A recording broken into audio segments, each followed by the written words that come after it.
Hello, আসসালামু আলাইকুম guys. আমি এখন আছি বাংলাদেশের অন্যতম ব্যস্ততম এলাকা যাত্রাবাড়িতে।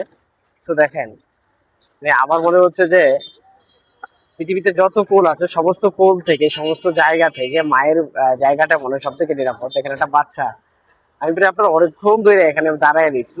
এই বাচ্চাটাকে দেখেন, ও মায়ের সাথে কি পরিমাণ দুষ্টামি করতেছে, তারপরে কি পরিমাণ মানে কথা বলতেছে, তারপর মায়ের সাথে মায়ের কান্দে উঠছে। ভিডিও না করে পারলাম না আর কি। সো এই সমস্ত খুনসুটি হয়তো বা মায়েদের সাথে করা যায়, যেটা অন্য কারোর সাথে আর কখনো করা যায় না। সো একটা কথা, যারা মা বেঁচে আছি, যাদের মা বেঁচে আছে আর কি, তো তারা আলহামদুলিল্লাহ বলি। আর যাদের মা বেঁচে নেই, তো নাই, দেখেন কি খুনসুটি করতেছে, কি কোন গল্প করতেছে। সত্যি সেই ভালোবাসাটা হয়তো আমরা হারিয়ে ফেলেছি। ওদের মতো একটা সময় আমাদেরও ছিল, ওদের মতো একটা শৈশব আমাদেরও ছিল।